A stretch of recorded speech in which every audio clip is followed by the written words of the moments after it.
کې منګه ښځو خاوند ګورو چې له خاوند نوم یې جیمي وي او بیا یې دروازه بهر نه څوک وهي. جیمي چې کله بهر وځي نو هغه یو غټ صندوق ګوري او جیمي چې کله دغه ډبې دننه راوړي او دا کولاوي دې کې دننه یو غټه ګوډۍ روزي.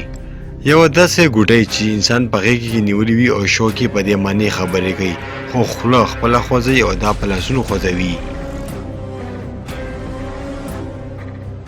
ځکه چې جیمي ښځه کله دغه بوت وګوري نو هغه ډېره زیاته خوشحاله شي. جیمي بیا خوراک اخیستلو لپاره بازار ته ځي او د دې ښځه کور کې یوازې شي او دغه بوت په بیټ کې اوده کوي خو له هغې بیلنس خرابېږي او بیا دا په بیټ کې اوده کوي او هلته نه ځي. خو کله دا جنۍ چې شاته ګوري نو دغه بوت دې ته ګوري. حالانکې کله چې دې دا بوت اوده کړی و نو د دې مخ بل سایډ ته و خو اوس د دې مخ رابدل شوی دی. خو دغه ښځه اوس هم دغه خبره نظر انداز کړي او دې له پاسه یو سپینه لوپټه واشي او هلته نه ترې لاړه شي. خو دا جنۍ یوه خبره محسوسه کړي چې زموږ نه علاوه هم په دې کمره کې نور څوک شته او د ریډیو نه هم عجیبه غونې کې اواز راځي او د هغه ګاډۍ نه هم ټیک ټیک بند شي او په اور باندې چې کوم چینک پروت وي له هغې اواز هم اچانکه بند شي او دې جنۍ ته هلته کې د ماشوم د خندا اواز راځي او دا چې کله هغه کوټې ته ځي کوم ځای کې چې دې هغه بوت ویښولی وي او کله چې دا دې نه دغه کپړه اخوا کوي نو دا کپړه اچانکه دې له پاسه راشي او یو غیب عالم دا اوچته کړي او اخوا ته یې په زوره لړه کړي او کله چې دا جنۍ هلته نه تښتېږي نو دا داسې محسوس کوي دې شاته څوک شته او دا یې نیولې ده او څوک یې د خپو نه تیزه کش کړي او شاته یې راولي او موږ د دغه جنۍ صرف چغې واورو. بل خوا د جیمي هم خپل کور ته راشي او ښځې ته بهر نه تیزې نارې وهي. خو دا جنۍ ورته وایي چې زه دننه په کوټه کې ناسته یم خو کله چې دا دننه کوټې ته راځي دا هلته کې صرف وینه ګوري بل څه نه ګوري.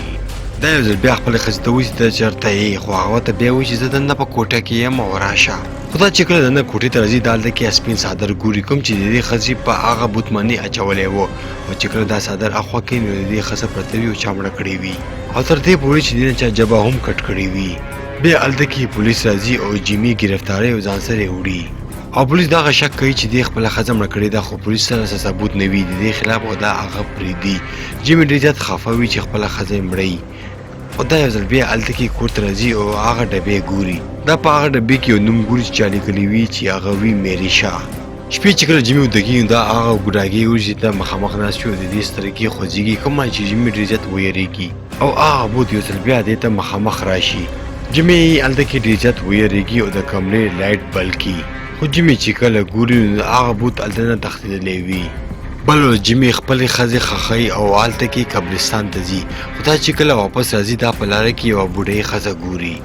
دغه بوډۍ ښځه جیمي ته وایي چې ستا ښځه بل چا نه بلکې میري شاه مړه کړې ده. جیمي چې کله دا اوري نو هغه ډېر حیرانه شي ورته وایي چې څه وې سمه خبره راته وکړه او دغه ښځې جیمي ته د دې بوډاګي ختمولو طریقه هم وښوله او ورته وایي چې دغه بوت ته په ځمکې کې ښخ کړه خو هغه دوران کې یو بوډا سړی راشي او دا بوځي.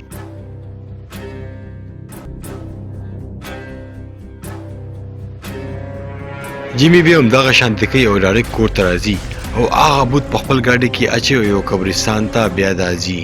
دا هلته کې یو قبر ګوري او دا قبر هلته کې کیني او دغه بوت یې پکې دننه ورمنډي او ښخوي یې. خو کله چې دا واپس دا هم محسوس کوي چې د دې خوا کې څوک شته او چې د ګاډۍ نه بهر وځي نو دا هلته کې څوک هم نه ګوري. خیر دا هغه بوت په قبر کې ښخ کړي او واپس کور ته راشي او کور کې دا هلته کې امام کوي خو کله چې دا بهر وځي دا هغه بوت یو ځل بیا په کور کې ګوري خو دا بوت دا په خپله نه وي راغلی بلکې یو پولیس راغلی وي او د دې کور ته وړی وي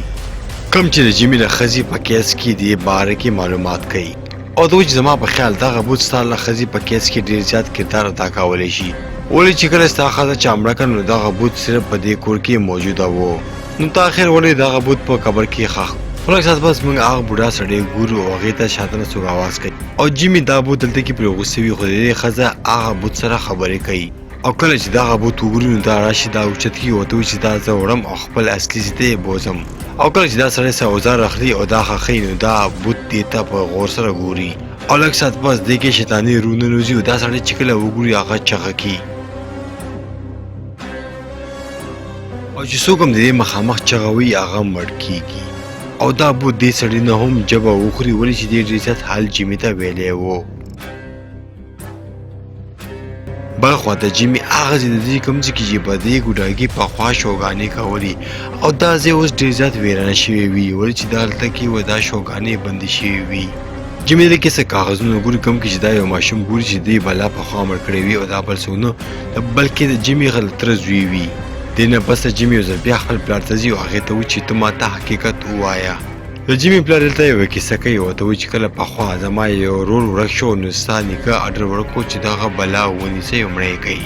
او ورته وایي چې دې نه پس ته منګه د دې سړي نه جبه کټ کا خو د دې ساه په یوه بوډاګي کې ننوته او هغه اوس راغلی او موږ مړه کوي او چې څوک هم دا بلا مړه کوي نو هغه دې نه ضرور دغه جبه وکاږي او ځکه خو ما ته د خپل ځان نه لړۍ کړي چې ته دې بلا نه بچو ته مړ نه کړي خو کله چې هغه راغی او ستا ښځه یې مړه کړه نو زه پوه شوم چې څوک هم دې بلا نه نشي بچ کېدی. جیمي ته بیا هغه بوډا ټلیفون کوي او ورته وایي که ته خپل ځان بېګناه ثابتې نو پولیس ځان سره بوځه او هغه ځای ته راشه کوم ځای ته چې ته وختي راغلی وې. جیمي بیا په منډه هغه ځای ته راځي خو هغه پولیس هم دې پسې شاته پټ راځي.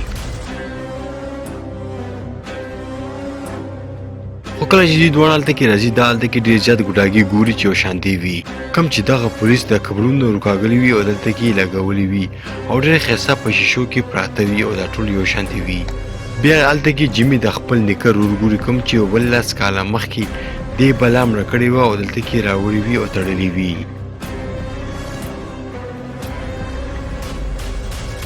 جیمي هلته کې د کرسۍ اواز اوري او ته هلته کې په دې باندې یو ګوډاګی ګوري چې ناست وي کوم کې چې د میریشا روح ننوتی وي.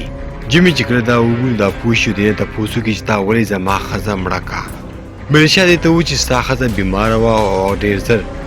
هغې بس یو ماشوم پیدا کړی وي او هغه به ستاسو د خاندان وي. هغه پولیس په میریشا په ژبه باندې ډز وکړي او هغه چوپ کړي او هغه اچانک هلته نه غیب شي خو یو دم هغه ټول بوتان راپاڅېږي او دوی دواړه پې هلته کې ډزې کوي او له جیمي په داسې کې چې کوم لاټین و هغه په دغه بوتانو باندې ولي او په دې ټولو باندې اوربل شي او دې نه پس دا دواړه هلته نه تښتېږي خو هغه پولیس خپه خویه شي او دا هلته کې راپروزي او د دغه د پولیس د خولې نه هم یوه غټه غونډه کې چغه وخیږي په کوم باندې چې میریشا راشي دا هم مړ کړي او دې نه هم جبه وکاږي. بل خواته جیمي غواړي چې دلته نه وتښتېږم خو جیمي دلته کې ټولو بوتانو ته اور ورته کړي وي په کوم باندې چې میریشا ډېر زیات غوسه وي خو دلته کې یو بل بوت هم ژوندی وي کوم چې هغه بوډا کور کې وي او هغه یې مړ کړی وي کوم بوډا چې د ټلیفون کړی و چې ته دغه ځای ته راشه او بیا دا د بوډا سړي کور ته راځي او دې ته پته لګېږي چې دا بوډا خو چا مړ کړی دی او دا بوډۍ ورته وایي چې کوم بوډاګي باره کې ته خبره کې هغه ستا پلار هلته نه وړی دی. جیمي چې کله دا اوري هغه ډېر زیات حیرانه شي او دوی زما پلار خو دلته کې نشي راتلی او دا نشي کېدی او هغه خو معذوره دی او هغه خو ګرځېدی هم نشي. جیمي واپس خپل کور ته راځي او دا هلته کې تکه توره تیاره ګوري او دا هلته کې هغه بوډاګۍ ګوري کوم چې اخري پاتې شوی وي. جیمي دا بوډاګۍ اوچت کړي خو میریشا هلته کې راورسېږي خو دې نه پهله چې میریشا په دې باندې حمله وکړي دا هغه بوډاګۍ ونیسي او یو ځل بیا یې ورته واچوي او بیا اچانکه میریشا هلته نه وتښتېږي. بیا میریشا هلته کې راځي او د دې مور کې ننوځي. جیمي چې کله دا وګوري هغه ډېر زیات ویرېږي او چغه کړي او یو ځل بیا میریشا دې نه هم دغه جبه وکاږي او دا هم مړ کړي او د ټولو خلکو عکسونه دا هلته کې ښایي کوم چې دې سړي مړه کړي وي او میریشا د ټول خاندان نه بدله والي دا ټول هلته کې مړه کړي او دغه شانتې دا فلم دلته کې ختم شي.